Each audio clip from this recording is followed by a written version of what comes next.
Welcome to Dating Deja Vu, the podcast where we talk about your patterns, your pitfalls, and your personal growth in modern dating. I'm your host, Christina Hathaway, marriage and family therapist and dating relationship expert. And in today's episode, we're going to talk about the green flags that are often overlooked. These are the things that you may just let pass by you, which are actually really good signs that you're in a healthy relationship. So if your love life looks a lot of bit of the same, then it might be deja vu, but it also might be you. So let's figure it out together.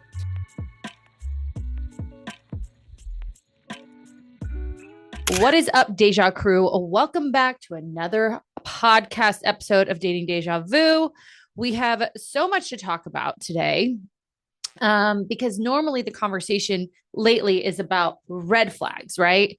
And there's a good reason for that, as we've seen and we've talked about in our Deja Views on reality TV. There's a lot of red flags out there in the world.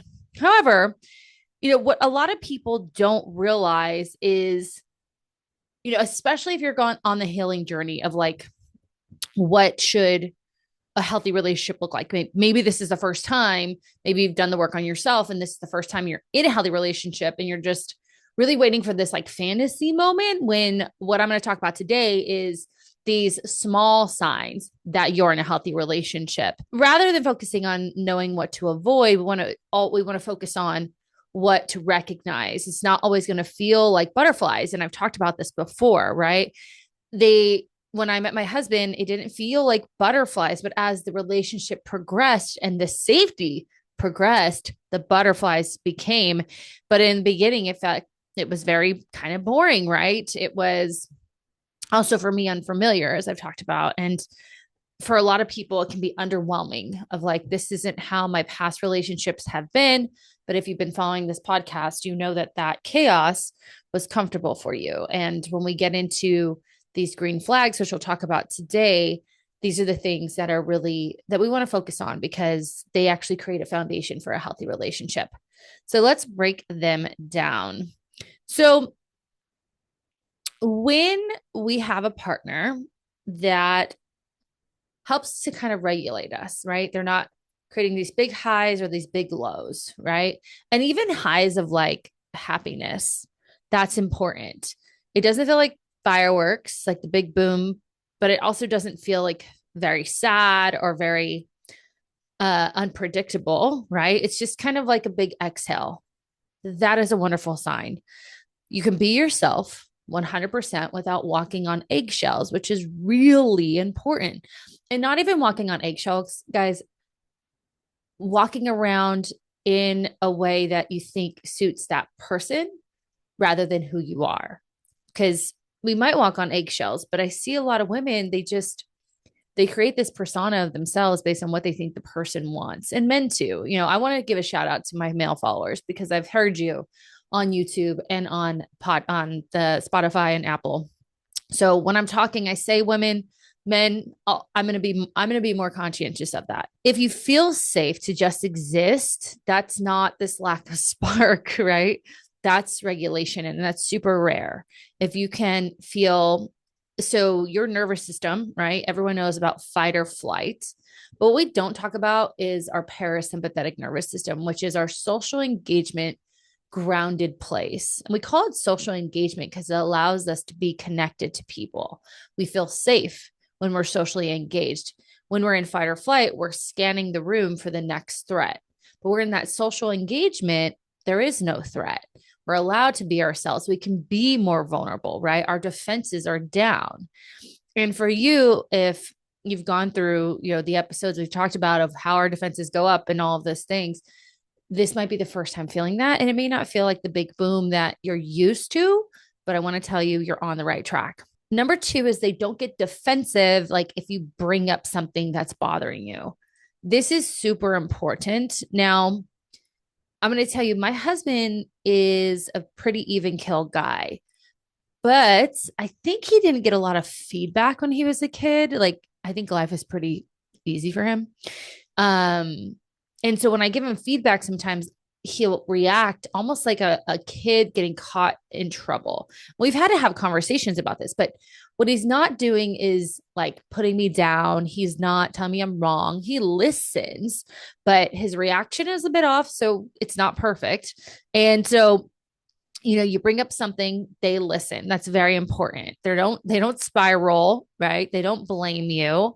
They don't turn it into an attack on them or even worse on you. They don't gaslight you and say, well, I just think of this differently, like you're being crazy. They listen because in relationships, it's about two people, right? And those two people have to learn how to be in this dyad with each other. And that requires talking about things that don't work for you. It might have worked for their past relationship or their past partners. It might work for them, but it may not work for you. And that is okay.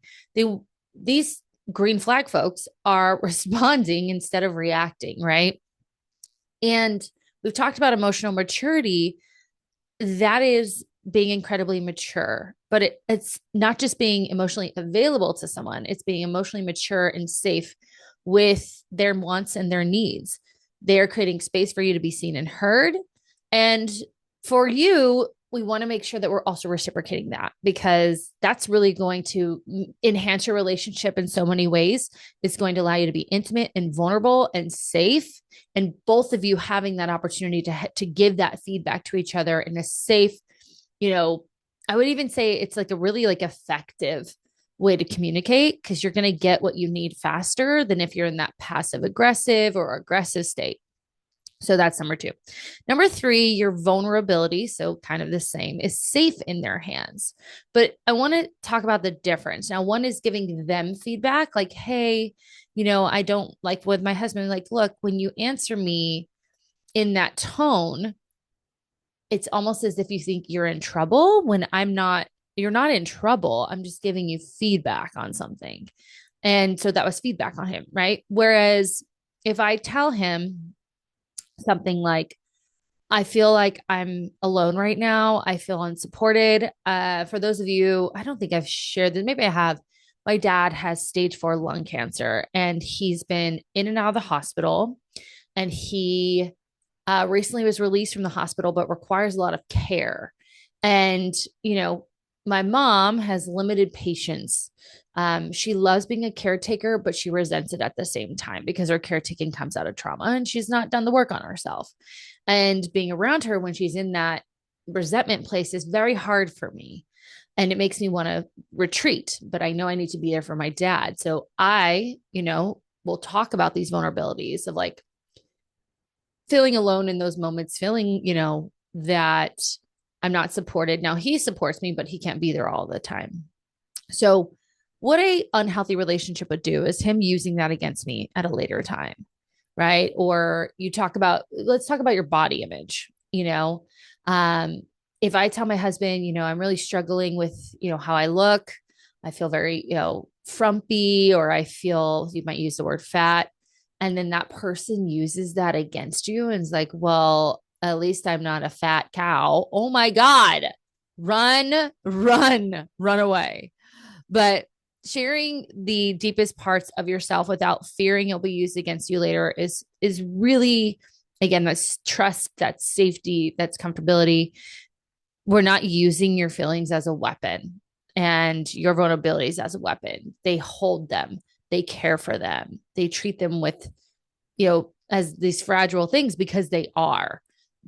This is trust and this is built over time. So this is a big one. And again, I want you to think about yourself as a partner. Are you doing this for your partner?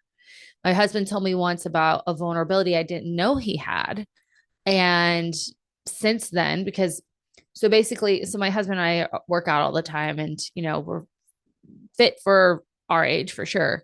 But I had said, I hit his stomach and he reacted in a way I've never seen him react. And I was like, whoa, what was that about? He's like, I'm just super insecure about that. And I would never bring that up later, to hurt his feelings, nor would I ever touch that area in that way again. So we want to make sure we're reciprocating that. Number four is they comfort you without you having to beg for it, right? You don't have to ask for your needs to be met. You don't, they see that you're hurting, they see that you're crying, they see that you had a stress day, and they notice, right? Because they're in tune to you. And that's really important. They're attuned to when you're off and when you're on. Think of your best friend, like, when they're off, right? And again, we don't want to be passive aggressive, but it's nice when you have that attunement with your partner who can just say, hey, it looks like you need a hug, or do you need a hug? Don't even say it looks like, just say, do you need a hug right now? Or one thing I've told you guys repeatedly is my husband says, like, well, how can I help you? Or what support can I provide right now? They tune into your energy. They pay attention to your tone. They pay attention to your body language, right? They don't avoid the discomfort. They meet you in it. And they say, listen, you are not alone, whether it's just a hug or an ear or a meal, whatever it is you need. I am here and I see you, and I am attuned to your needs. And that feels wonderful, right? But again, a lot of people would just bypass that and say, oh, this person's just too nice. Like, people will talk about these green flags as if they're bad things. They're not bad things. They're things that you're not comfortable with. You have not had relationships in your life that allowed you to be vulnerable in a safe way, that allows you to speak your wants and needs in a safe way, that allows you to be hurting or in pain or stressed and someone actually comfort you, especially if you were a parentified child in your childhood, meaning you took care of your parents rather than your parents taking care of you. All right. Number five is this is huge. They don't talk poorly about their ex. They have a lot of self-awareness when they're talking about their ex relationships. It's no like talking shit, no drama, no she or he was crazy, right? I've had some relationships that were really toxic, and I recognize how toxic they were, but I also recognize my part in it. And oftentimes when I'm talking about those relationships, I talk about me and what like I was attracted to and why I was allowing that thing to keep going. So, taking accountability for their part in the relationship is another green flag. Like, I wasn't emotionally mature. I wasn't emotionally ready to have that relationship. That's incredibly important. If someone can speak about their past with clarity instead of contempt, pay attention to that. Pay attention. This is really helpful, especially in early on, like especially in like the first 5 dates. Like, listen to how they speak about their past. Listen to how they integrate themselves into that. That's incredibly important. Number six, they've kept friendships over time. Now, I have friends of 20 plus years. My husband has friends of almost 35 plus years. Actually, my best friend, Melissa, and I have been friends since elementary school. So more than 20 years. People now think, oh, they have all these followers. Who gives a shit? A follower doesn't care about you, right? But that's like things y'all are paying attention to, or they only hang out with like coworkers, but they're not like doing something after, like they're not engaging with those coworkers, right? And that's a big deal because what that says, and I've talked about this before, is your friendships are how we can see your attachment. We want to know they have people in their lives that know them, that trust them, right? That ride or die for them, that have stayed around for them. Now, sometimes as you're doing your healing, you will have people just naturally fall out from your life. I've had that happen 4 times. One of them coming back into my life. The other the other two are kind of there because they're still connected with other people in my friend group, but I don't necessarily open up to them in the way I did before. However, I still have my ride or dies, right? I still have those people, or I've created new friendships that, maybe aren't the 20, 30-year friendships. I'm 42, you guys, 20, 30-year friendships, but they're, I think of my best friend, Dustin. I met him in, I think, 2018, and we've been friends ever since. So through seeing them have these long-term relationships, especially when they're healthy ones, that they can keep those relationships. They can maintain commitments to people. There's a lot to be said about someone who has long-term friendships. The next one is a more like allowing each person to be playful. They let their weird side out. I'm a nerd. I make jokes all day. I think I'm the funniest person in the world. And my husband laughs at my jokes. So thank you. I will sing. He sings and he never gets the words right, but I just let him sing that song, right? We make weird jokes. I in the kitchen, grab him. No music's on, but we start slow dancing. These are all things that we do, right? When we do it, he does it back. He doesn't push me away, right? It's just quirky and fun. It's not immaturity, it's comfort, right? Because like when you are by yourself, like you'll have a dance party. Like when I'm with my dogs dance with me. I love it so much.